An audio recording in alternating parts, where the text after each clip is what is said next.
Hi everyone, तो आज हम लोग स्टार्ट करेंगे activity based on different types of chemical reactions.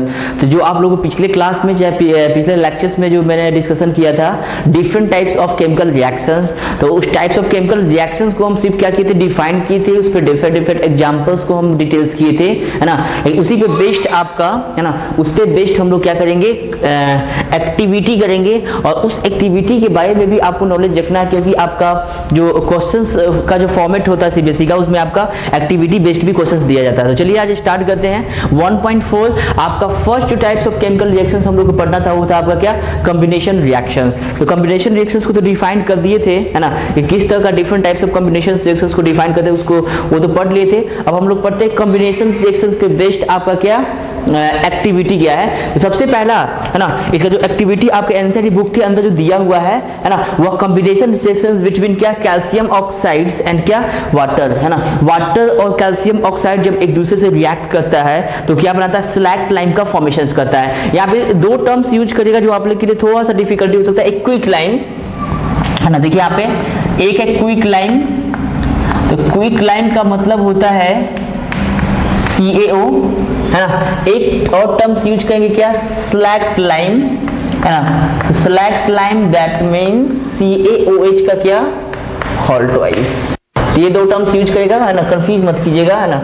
एक क्विक लाइन ये क्या है, कैल्शियम ऑक्साइड्स, और एक स्लैक लाइन जो कि क्या होगा, CaOH का क्या, हॉल्ट वाइज। चलिए सबसे पहले एम हम लोग का लक्ष्य क्या है ना, to study the combination reactions between क्या, क्विक लाइन एंड क्या, वाटर। क्विक लाइन एंड क्या, वाटर। तो कैसे हम लोग इसका ये कहेंगे, एपरेचर्स मतलब मटेरियल रिक्वायर्ड, या तो एपरेटस रिक्वायर्ड लिखिए चाहे मटेरियल रिक्वायर्ड लिखिए, बात क्या है, सेम है। तो ये एपरेटस रिक्वायर्ड क्या क्या चाहिए इसमें, तो इसमें चाहिए आपका कैल्शियम ऑक्साइड्स जिसको हम लोग क्विक लाइन बोले। उसके बाद में क्या चाहिए, बीकर्स चाहिए, और क्या चाहिए, वाटर चाहिए। आप चाहे तो इसके बगल में आप फिगर्स को भी, पिक्चर्स को भी आप ड्रॉ कर सकते हैं। सबसे पहले हम लोग क्या लेंगे, एक बीकर्स लेंगे, है ना। बीकर्स आप अच्छी तरीके से बनाइएगा, है ना।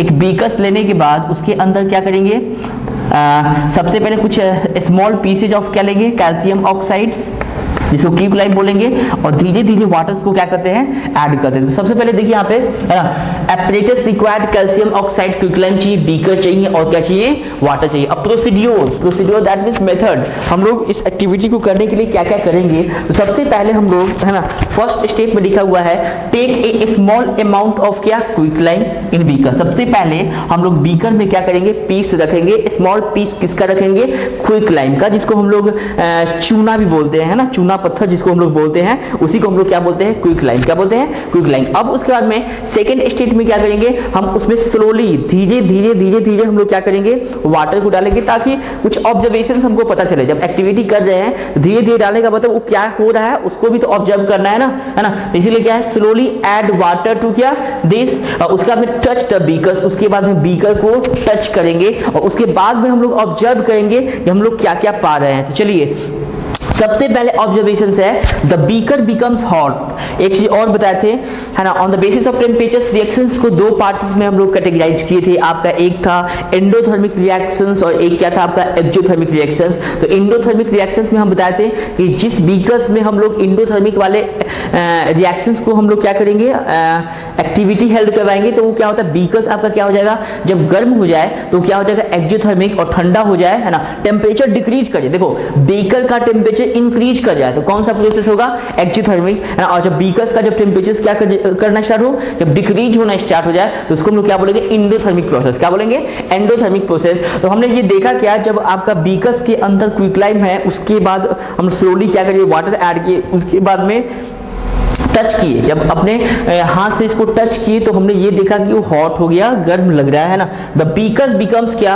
हॉट। और जब हॉट हो गया इसका मतलब टेम्परेचर इंक्रीज कर गया, और जैसे टेम्परेचर इंक्रीज किया कौन सा प्रोसेस हो गया, एक्सोथर्मिक रिएक्शंस। क्या बोलेंगे उसको, एक्सोथर्मिक रिएक्शंस। और है ना, इट रिएक्ट्स विगरसली विथ क्या, वाटर। उसमें एक्टिविटी बहुत सारा दिख रहा था, जिससे ये पता चला कि इट रिएक्ट्स विगरसली क्या, वाटर से। वाटर के साथ विगरसली का मतलब होता है तेजी में क्या किया, ये रिएक्शंस किया। अब इसे कंक्लूजन्स क्या निकला कि इसके बाद देखा कि एक ही टाइप का प्रोडक्ट का फॉर्मेशन हुआ है ना, एक ही तरह का है ना, उसमें ना तो पीपीटी बना ना कुछ बना है ना, तो एक ही तरह का reactions, that means select lime का क्या हुआ, फॉर्मेशंस हुआ। यहाँ पे लिखा है select lime is formed by the reactions of the combinations of क्या, CaO एंड क्या, वाटर। अब इसके बाद में आप आसानी से क्या कर सकते हैं, रिएक्शंस को आप लिख सकते हैं जो आपको बताया भी जा चुका है। तो चलिए भाई है ना, इसको आप पॉज करके आप सबसे पहले आप अपने फेयर कॉपी में भी इसको आप क्या कर सकते हैं, ऐड कर सकते हैं, और व्हाट्सएप के थ्रू आप क्या करिएगा, सेंड कीजिएगा, उसको हम चेक कर लेंगे। तो चलिए इसके बाद जो आपका लिखना है रिएक्शंस, इसको रिएक्शंस के थ्रू हम लोग कैसे शो करेंगे, तो रिएक्शंस लिखिए। अब आप नेक्स्ट जो पॉइंट होगा वह क्या होगा, रिएक्शंस का, कि रिएक्शन कैसे हुआ होगा। देखिए यहाँ पे सबसे पहले हम लोग को क्या, क्विकलाइम CaO अब प्लस क्या, वाटर उसमें ऐड किए है ना, वाटर ऐड करने के बाद ये देखा गया कि ये क्या बनाएगा, ऐसे भी आप जानते हैं मेटल का ऑक्साइड बेसिक होता है, वाटर में जाने के बाद हाइड्रोक्साइड बनाएगा, दैट मीन CaOH का क्या है, CaOH का हॉल्ट वाइज, इसको हम लोग बोलेंगे क्या, स्लैक्ट लाइम। क्या बोलेंगे, स्लैक्ट लाइम है ना। और ये आपका क्या हो गया, क्विक लाइम। और ये कौन सा रिएक्शन है, एक्जोथर्मिक, इसलिए यहाँ पे क्या होगा, हीट भी क्या हुआ, रिलीज हुआ।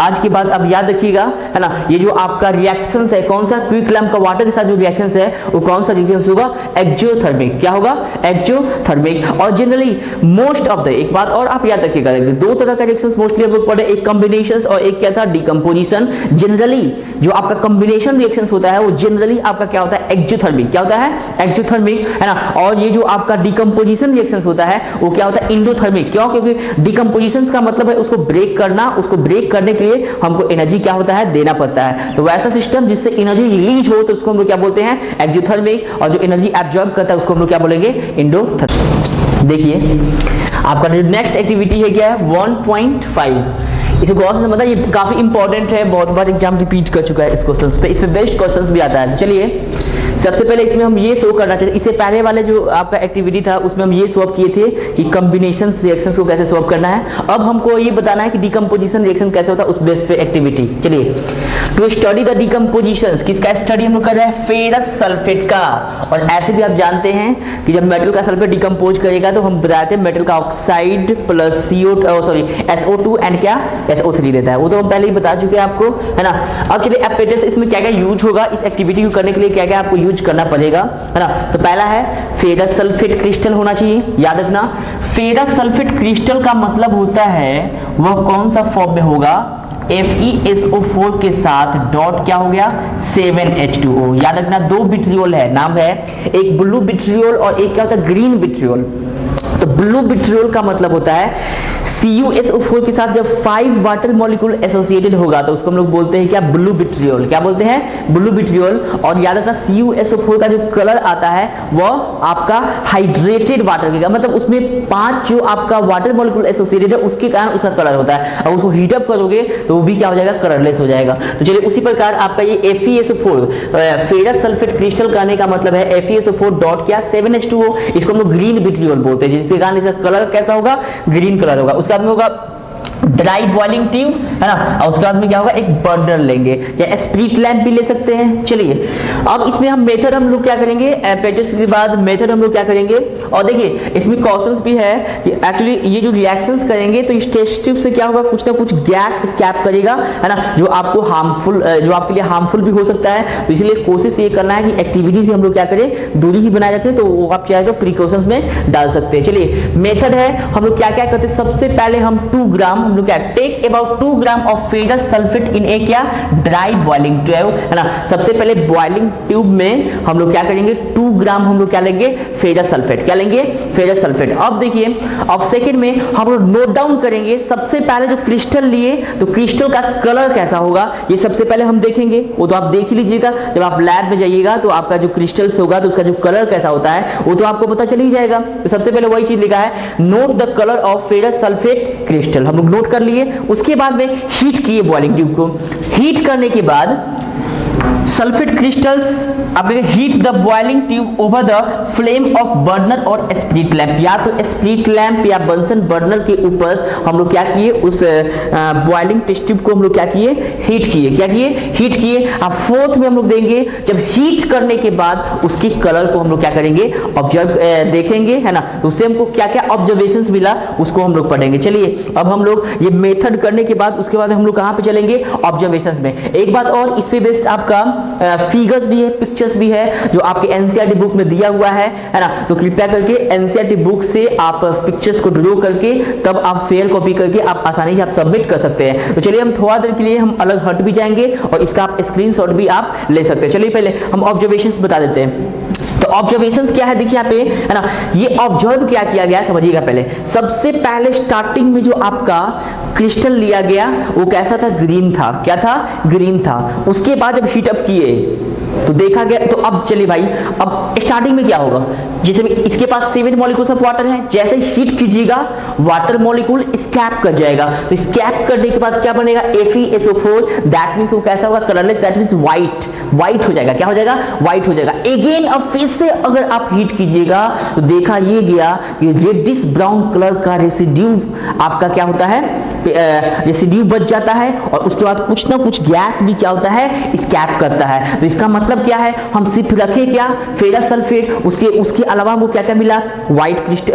एक समय था कि उसका कलर व्हाइट में चेंज हुआ, एक तरफ हुआ आपका रेडिश ब्राउन में चेंज हुआ, उसके ऊपर से आपका बहुत सारा क्या होगा, गैस भी इवॉल्व हो रहा है। तो यहां से क्या पता चल रहा है कि भाई आप सिर्फ रखे, आपका क्या, फेरस सल्फेट का क्रिस्टल रखे, आप बहुत सारा आपका उसमें एक्टिविटी देखने को मिला। दैट मींस कभी व्हाइट रेसिड्यू, कभी क्या है, रेडिश ब्राउन रेसिड्यू, उसका में कुछ ना कुछ क्या हुआ, गैस निकला। तो डिफरेंट टाइप का क्या हुआ, प्रोडक्ट बना, और उसी को तो हम लोग डिकम्पोजिशन रिएक्शंस कहते हैं। हम डिकम्पोजिशन रिएक्शंस को डिफाइन कैसे किए थे, है ना, द रिएक्शंस, है ना, the reactions in which one simple substance one substance are breaks up into two or more simple substances with the help of heat, electricity और लाइट आर नोन एज क्या, decomposition reactions. तो उसी को observations में यहां पे लिखा है, it is observed that green coloured ferrous sulphate green था, crystals on heating first change the colour by losing water, पहले वाटर को लॉस किया तब कलर चेंज किया, दैट मींस व्हाइट हो गया होगा, है ना। उसके बाद में किया, है ना, to form FeSO4 which on further heating, फिर से हीट किया गया, है ना, and decomposes to leave behind a reddish brown residue along with the evolutions of SO2 and क्या, SO3, मतलब SO2 और SO3 दोनों क्या हुआ, इवॉल्व किया। अब सुनिए पहले, अब आपसे ये भी पूछ सकता है क्वेश्चंस में, वो जो रेडिश ब्राउन कलर का जो सब्सटेंस रेसिड्यू हुआ तो कौन है, वो एक्चुअली होता है फेरिक ऑक्साइड। क्या होता है, फेरिक ऑक्साइड। उसे कंक्लूजन से निकला कि ये आपका कौन सा रिएक्शन है, डिकम्पोजिशन रिएक्शन। कौन सा रिएक्शन, डिकम्पोजिशन रिएक्शन। और ओवरऑल इस रिएक्शंस को ऐसे तो लिख गया है, लेकिन हम इस रिएक्शंस को 3 स्टेप में हम ब्रेक कर करके हम बताना चाहेंगे। तो सबसे पहले आप इसको स्क्रीनशॉट ले लीजिए, है ना, और यहां पे मेथड के बाद आप पिक्चर्स ड्रॉ कीजिएगा। पिक्चर ड्रॉ करने के बाद उसको फेयर कॉपी में, है ना, अच्छी तरीके से लिख करके तब आप सबमिट करें। चलिए तो आप स्क्रीनशॉट ले लीजिए, है ना, हम कुछ टाइम देते हैं। चलिए अब स्टार्ट हम लोग करते हैं इस टाइप से। इस रिएक्शंस को थोड़ा सा और एक्सपैंड करके आपको बताते हैं ताकि आपको समझने में बिल्कुल दिक्कत ना हो। 2 मिनट देखिए, सबसे पहले हम क्या लिए, देखिए भाई, FeSO4.7H2O ग्रीन विट्रियोल। भाई इसका कलर कैसा है, ग्रीन कलर था। अब हम लोग क्या किए, इसको हीट किए, और जैसे हीट किए तो होगा क्या बताइए, FeSO4 अलग हो जाएगा और जो 7 वाटर मॉलिक्यूल्स क्या हो जाएगा, अलग। अब इसका जो कलर्स होगा वो कैसा होगा, व्हाइट होगा। क्यों, क्योंकि ये वाटर को क्या कर दिया है, लॉस किया। तो स्टेप नंबर 1। अब फिर से ये जो FeSO4 बचा वो क्या हुआ, उसको हम हीट किए।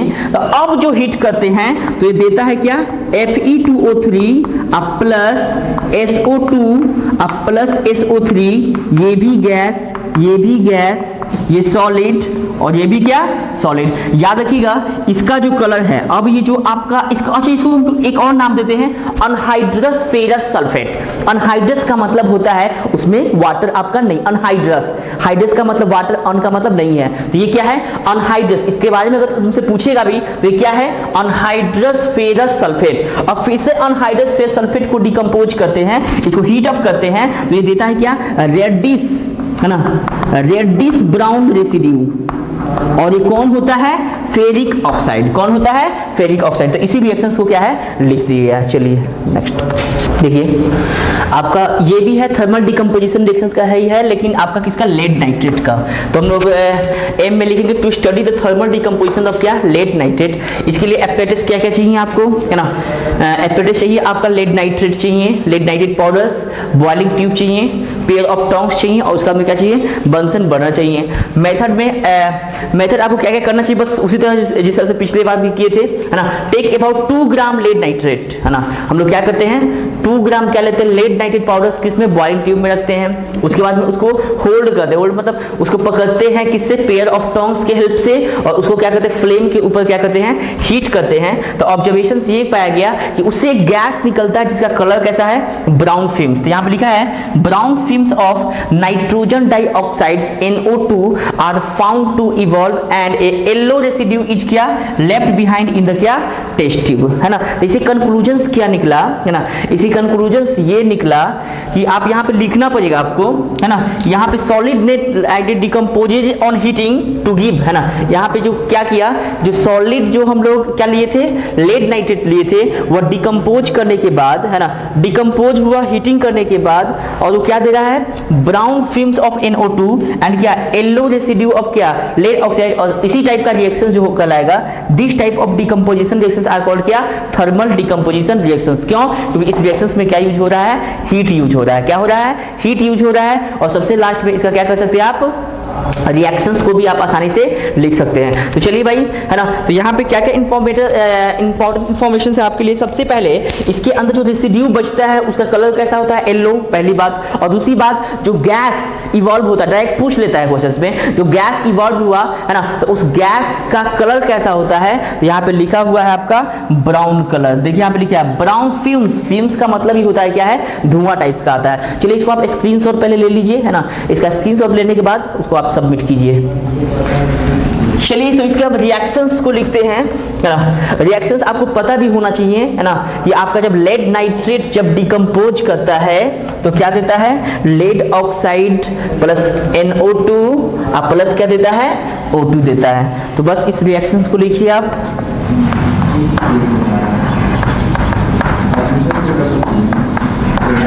रिएक्शंस कैसे लिखेंगे, लेड नाइट्रेट का फॉर्मूला PbNO3 का क्या होता है हॉल ट्वाइस। जब ये डिकम्पोज करेगा हीट करने के बाद तो आपको पता है लेड का ऑक्साइड देगा PbO प्लस क्या देगा NO2 प्लस क्या O2। आप बैलेंस कर लीजिएगा, याद रखिएगा इसका जो कलर होता है वो कैसा होता है येलो, है ना, और ये जो फिल्म्स होगा वो कैसा होगा ब्राउन फिल्म्स, ब्राउन फिल्म्स। तो दोनों थर्मल ये आपका कॉम्बिनेशन सेक्शंस और थर्मल डिकम्पोजिशन सेक्शंस का ये जो एक्टिविटी है वो क्लियर हुआ, है ना। और अब इसके बाद जो हम लोग डिस्कशन करने वाले हैं आपका इलेक्ट्रिकल डिकम्पोजिशन रिएक्शंस ऑफ क्या वाटर। चलिए तो अब हम लोग स्टार्ट करते हैं एक्टिविटी नंबर 1.7, है ना, जिसका एम है ना। अब देखिए इस एक्टिविटी को हम इस तरह से हम एक्सप्लेन कर रहे हैं ताकि आप अपने लैंग्वेज में आसानी से लिख पाए, है ना। तो सबसे पहले आप क्या लिखिएगा एम लिखिएगा। तो एम में आपको क्या लिखना है to study the electrolytic decomposition, that means electrolysis of क्या वाटर, इलेक्ट्रोलाइसिस ऑफ वाटर। तो सबसे पहले एम में हम लोग क्या लिखेंगे, है ना, एम में हम ये करना चाहते हैं कि हम वाटर्स का क्या करना चाहते हैं इलेक्ट्रोलाइटिक डिकम्पोजिशन करना चाहते हैं। मतलब इलेक्ट्रिसिटी के थ्रू हम वाटर्स को ब्रेक करके, है ना, कोरेस्पोंडिंग हाइड्रोजन्स और ऑक्सीजन्स में क्या करना चाहते हैं कन्वर्ट कर सकते हैं। उसी को बोलते हैं क्या इलेक्ट्रोलाइटिक डिकम्पोजिशन रिएक्शंस, है ना। तो वही हम लोग पढ़ने वाले हैं। तो सबसे पहला पॉइंट आप एम लिखिएगा। एम में क्या लिखना है ना, to study electrolytic decomposition, that means electrolysis of क्या, वाटर, इलेक्ट्रोलाइसिस ऑफ क्या, वाटर। चलिए अब एपरेटस, इसमें क्या क्या चाहिए, एम के बारे में तो आपको क्लियर होगा, एम में हमको क्या लिखना है। चलिए एम के बाद हम लोग लिखेंगे material required, material required that means apparatus क्या क्या यूज पड़ेगा, है ना, एपरेटस। तो एपरेटस में सबसे पहले देखिए आप, है ना, स्टेप बाय स्टेप देखते चलिए हमको क्या क्या जरूरत पड़ेगा। सबसे पहले चाहिए हमको प्लास्टिक मग चाहिए, क्या चाहिए, प्लास्टिक मग। प्लास्टिक मग के साथ हमको चाहिए रबर स्टॉपर्स, क्या चाहिए, रबर। सबसे पहले प्लास्टिक मग को, है ना, हम लोग क्या करते हैं ना, क्या करेंगे वो तो बाद की बात है, सबसे पहले हम लोग जानना ये चाहते हैं कि भाई इसमें मटेरियल रिक्वायर्ड क्या क्या होगा। इसमें मटेरियल रिक्वायर्ड चाहिए आपका सबसे पहले प्लास्टिक मग चाहिए, है ना, रबर स्टॉपर्स चाहिए, है ना, उसके बाद में कार्बन इलेक्ट्रोड चाहिए, उसके बाद में 2 टेस्ट ट्यूब चाहिए आपको, है ना। इसके अलावा आपका 6 वोल्ट का क्या चाहिए, बैटरी चाहिए, वाटर चाहिए। और वाटर के साथ एक बात और याद रखिएगा, है ना, जो आपका प्योर वाटर इज क्या, बैड कंडक्टर ऑफ इलेक्ट्रिसिटी, वो उसमें इलेक्ट्रिसिटी कंडक्ट नहीं कर सकता है, इसलिए, है ना, वाटर इलेक्ट्रिसिटी कंडक्ट करे, है ना, तो इसके लिए हम लोग उसको कहते हैं एसिडिफाइड वाटर, दैट मींस उसमें कुछ इलेक्ट्रोलाइट हम लोग ऐड करेंगे, है ना। तो इलेक्ट्रोलाइट दैट मींस आपका एसिड भी एक तरह का अच्छा इलेक्ट्रोलाइट है, बेस भी क्या है, अच्छा इलेक्ट्रोलाइट है, तो इसलिए हम लोग इलेक्ट्रोलाइट के रूप में हम लोग किसको लेंगे, सल्फ्यूरिक एसिड को, किसको रखेंगे, सल्फ्यूरिक एसिड को। तो क्या क्या मटेरियल चाहिए, है ना, हम उम्मीद, हाँ, इसके बाद एक और चाहिए बर्निंग स्प्लिंटर भी चाहिए, क्योंकि आपको ऐसे ही पता जो एक्टिविटी करवाएंगे तो वाटर से H2 भी निकलेगा और O2 भी निकलेगा। तो आप बताइए H2 और O2 अगर 2 गैस आपके पास दे दिया गया है और आपको वहां पे ये डिटेक्ट करना है कि कौन सा हाइड्रोजन है, कौन सा ऑक्सीजन है, तो बर्निंग स्प्लिंटर्स को लेके जाएंगे। अगर वैसा गैस जो आपका पॉप्सन प्रोड्यूस किया तो निश्चित तौर पे वो आपका क्या होगा, हाइड्रोजन, और अलग वाला जो गैस होगा वो क्या हो जाएगा, ऑक्सीजन हो गया, है ना। तो हम उम्मीद करते हैं कि आपको समझ में आया होगा एम और क्या, एपरेटस। तो एम क्या है भाई, इलेक्ट्रोलाइटिक ऑफ क्या, इलेक्ट्रोलाइसिस ऑफ क्या, वाटर्स। एपरेटस क्या क्या चाहिए, एक आपका प्लास्टिक मग चाहिए, प्लास्टिक मग के बाद हमको चाहिए रबर स्टॉपर्स, आपका रबर स्टॉपर्स के बाद में आपका इलेक्ट्रोड चाहिए, इलेक्ट्रोड के रूप में कार्बन इलेक्ट्रोड, है ना, 6 वोल्ट का बैटरी चाहिए, है ना, 6 वोल्ट का बैटरी के बाद में आपका एसिड भी चाहिए और वाटर भी चाहिए, है ना, एसिड और वाटर्स के बाद, है ना, और कुछ नहीं, हाँ, इसका बाद बर्निंग स्प्लिंटर्स भी चाहिए, क्या चाहिए, बर्निंग स्प्लिंटर्स भी। इसके बाद, है ना, एम पढ़ लिए हम लोग, एपरेटिस पढ़ लिए, है ना, उसके बाद में हम लोग पढ़ेंगे प्रोसीड्यूर, ये मेन इंपॉर्टेंट है ना, प्रोसीड्यूर, या उसी को हम लोग मेथड भी बोलेंगे।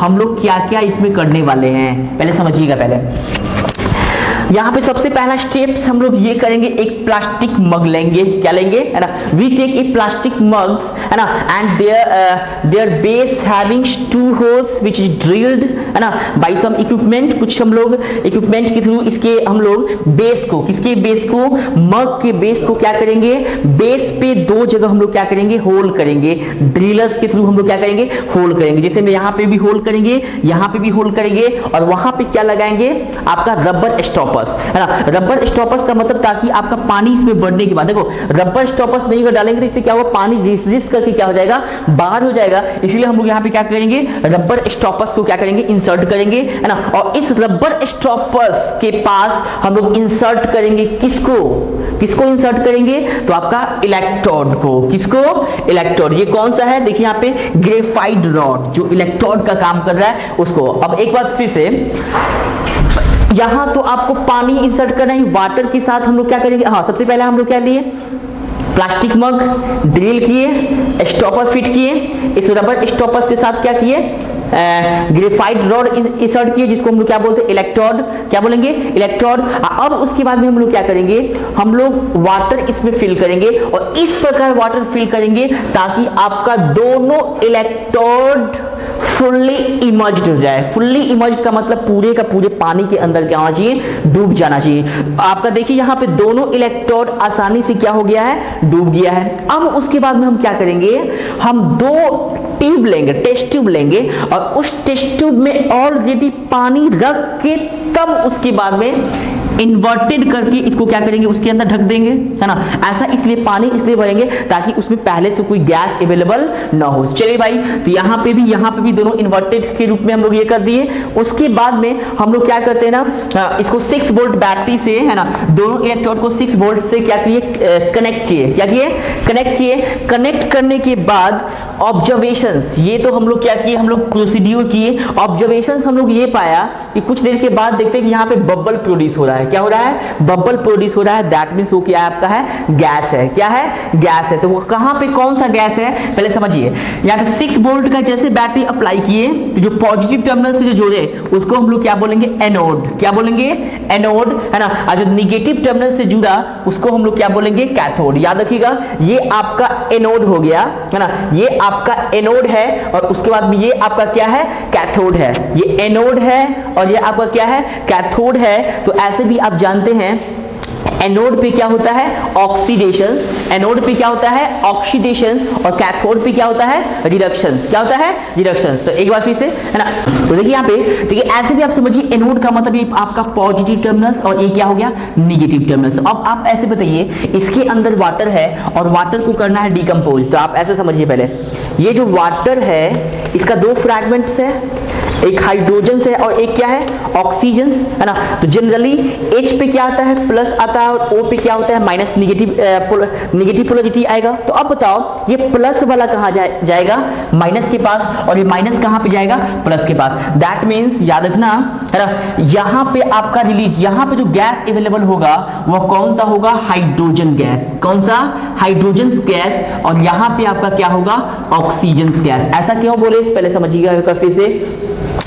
ये आपका जो वाटर है इसका 2 पार्ट, एक हाइड्रोजन है और एक ऑक्सीजन। ये पहले वाला प्लस और बाद वाला क्या होता है? माइनस। प्लस वाला कहाँ जाता है? माइनस के पास। और माइनस वाला कहाँ जाता है? प्लस के पास। तो यहाँ पे देखिए हाइड्रोजन और ऑक्सीजन की बात किया जाए तो ऑक्सीजन माइनस वाला प्लस के पास। दैट मीन्स ये जो एनोड है ना, इस पे कौन लिबरेट होगा? आपका ऑक्सीजन। और इस पे कौन लिबरेट होगा? कौन? हाइड्रोजन। क्या हो जाएगा? हाइड्रोजन। एक बार फिर से, है ना, हाइड्रोजन आपका इलेक्ट्रोपॉजिटिव होगा जिसके कारण प्लस वाला माइनस के पास, माइनस वाला प्लस के पास। तो यही कारण यहाँ पे आपका हाइड्रोजन और यहाँ पे क्या होगा? ऑक्सीजन, है ना। तो कंक्लूजन में हम ये देखेंगे ये जो आपका वाटर डिकम्पोज करने के बाद आपका 2 गैस देता है। कौन कौन सा? H2 और ये क्या? O2। अब देखिए आप समझिएगा पहले इस रिएक्शंस को हम लिखने का कोशिश करेंगे हम, है ना। जब H2O जब डिकम्पोज करेगा, है ना, तो H2O डिकम्पोज करेगा तो क्या देगा? H2 अब प्लस क्या देगा? O2। H2 प्लस क्या? O2। अब इसको बैलेंस कीजिए आप, यहाँ पे 2 से मल्टीप्लाई और यहाँ पे भी क्या होगा? 2 से मल्टीप्लाई, है ना, और यहाँ पे क्या है? 1 से। ठीक है, चलिए अब आप एक बात बताइए, यहाँ पे जो वाटर मॉलिक्यूल टूट रहे थे 2 वॉल्यूम और ये 1 वॉल्यूम। याद रखिएगा यहाँ पे 1 वॉल्यूम और ये क्या है? 2 वॉल्यूम। दैट मीन्स, है ना, ऑब्जर्वेशंस में हम ये लिखेंगे, है ना, there are 2 gas are evolve, है ना, above द कैथोड एंड क्या? एनोड। मतलब यहाँ पे दोनों टेस्ट ट्यूब के ऊपर जो गैस इवॉल्व हो रहा है ना, एनोड पे जो है ना, द गैस, है ना, the gas liberated on the anode, है ना, the gas liberated on the क्या? एनोड इज क्या? 2 टाइम्स। चाहे हम ये भी बोल सकते हैं the gas liberated at cathode is 2 times the volume of gas liberated at cathode is क्या? 2 टाइम्स द वॉल्यूम ऑफ क्या? Oxygen. The volume of oxygen liberated at क्या? एनोड। मतलब कहने का मतलब मेरा ये है कि यहाँ पे जितना आपका गैस का वॉल्यूम है इसके गैस के वॉल्यूम से क्या है? 2 गुना है। इसीलिए आप देखिएगा, आप एनसीईआरटी बुक में भी देखिएगा तो यहाँ पे आपका वाटर का लेवल ज्यादा होता है और यहाँ पे थोड़ा सा क्या होता है? कम होता है। क्यों? क्योंकि यहाँ पे ज्यादा गैस है और यहाँ पे क्या है? कम गैस है। यहाँ पे ज्यादा गैस है और यहाँ पे क्या है? कम गैस है। तो आप एनसीईआरटी बुक में भी दीजिएगा तो इस तरह से दिया होगा। तो ऑब्जर्वेशंस में तो आपको पता चला कि यहाँ पे, है ना, दोनों केस में आपका कैथोड्स और एनोड दोनों जगह एक बबल्स प्रोड्यूस होता है। वो क्या होता है? गैस होता है। और वो भी गैस का क्वांटिटी देखा गया, है ना। तो ये जो आपका H2 का जो वॉल्यूम है O2 के वॉल्यूम से क्या है? 2 टाइम्स है। क्या है? 2 टाइम्स है। तो यहाँ पे लिखे 2H2 प्लस क्या? O2। यहाँ से यहाँ तक भी तो कोई दिक्कत नहीं है ना। और उसके बाद में आप आसानी से क्या कर सकते हैं? रिएक्शंस लिख सकते हैं और कंक्लूजन्स में लिख सकते हैं कि आफ्टर डिकम्पोजिशन ऑफ वाटर्स, है ना, it produces H2 gas and क्या? O2 gas. अब हमको ये पहचानना है कि H2 गैस और O2 गैस में, है ना, कौन सा गैस H2 है, कौन सा गैस O2 है। क्या यहाँ पे तो 2 तरह का गैस लिबरेट हो रहा है ना। इसके लिए हम लोग आपको बताया कि बर्निंग स्प्रिंटर्स भी एपेटस रिक्वायर्ड में रखे थे। तो बर्निंग स्प्लिंटर्स को लेके जाएंगे दोनों के पास, है ना। जो पॉप्स ऑन प्रोड्यूस करेगा वो आपका हो जाएगा H2 और जो नहीं करेगा वो क्या हो जाएगा O2। तो जैसे यहां से हम लोग क्या कर सकते हैं, H2 गैस को भी कलेक्ट करने के बाद जब बर्निंग स्प्लिंटर को लेके जाएंगे तो यहाँ पे क्या देगा, पॉप्स ऑन प्रोड्यूस करेगा, लेकिन ये पॉप्स ऑन प्रोड्यूस नहीं करेगा। क्यों? क्योंकि ये O2 जो होता है वह क्या होता है, कंबशंस, ये आपका कंबशंस का क्या होता है, सपोर्टर होता है। क्या होता है, सपोर्टर। तो इस केस में आपका बर्न नहीं करेगा। तो चलिए हम उम्मीद करते हैं कि आपको समझ में आया होगा, है ना। स्टेप बाय स्टेप फिर से हम लोग एम में क्या लिखेंगे, टू इलेक्ट्रोलाइसिस ऑफ क्या, वाटर्स, है ना। एपरेचर्स में हमको क्या क्या चाहिए, आपका प्लास्टिक मग चाहिए, है ना, वाटर चाहिए, एसिड चाहिए, और उसके बाद में क्या चाहिए, रबर स्टॉपर्स चाहिए, उसके बाद में क्या चाहिए, ग्रेफाइट रॉड चाहिए, 6 वोल्ट का बैटरी चाहिए, है ना। बस इतना। उसके बाद में आपको क्या चाहिए, बर्निंग स्प्लिंटर चाहिए। एपेरेटस तक में तो कोई दिक्कत नहीं होना चाहिए। उसके बाद प्रोसीड्यूर में क्या करेंगे, हम सबसे पहले एक प्लास्टिक मग लेंगे। क्या लेंगे, प्लास्टिक मग का जो बेस होगा उसको दो जगह हम लोग क्या कर देंगे, ड्रिल करेंगे, होल करेंगे। क्या करेंगे, होल करेंगे, और होल करने के बाद उस पर फिट करेंगे किसको, रबर स्टॉपर्स को। किसको फिट करेंगे, रबर स्टॉपर्स को। रबर को स्टॉपर्स को फिट करने के बाद उसके ऊपर इंसर्ट करेंगे आपका ग्रेफाइट रॉड। किसको, ग्रेफाइट रॉड को। और उसके बाद में, है ना, उसमें वाटर्स डालेंगे, इस प्रकार डालेंगे ताकि आपका जो दोनों आपका इलेक्ट्रोड है वो क्या हो जाए, कंप्लीटली इमर्ज्ड हो जाए। क्या हो जाएगा, कंप्लीटली इमर्ज्ड हो जाए। उसके बाद में 2 टेस्ट ट्यूब्स, है ना, we take 2 test tubes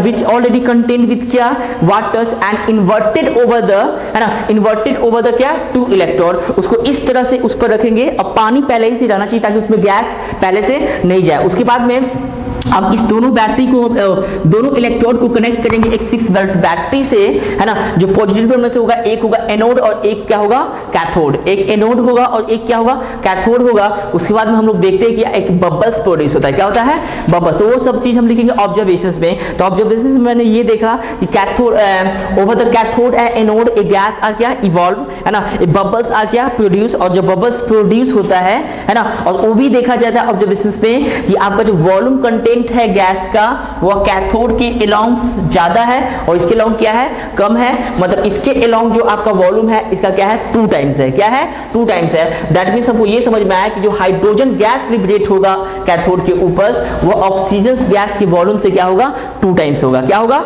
2 times होगा। और उसके बाद में हम आसानी से क्या कर लेंगे, रिएक्शंस को लिख लेंगे।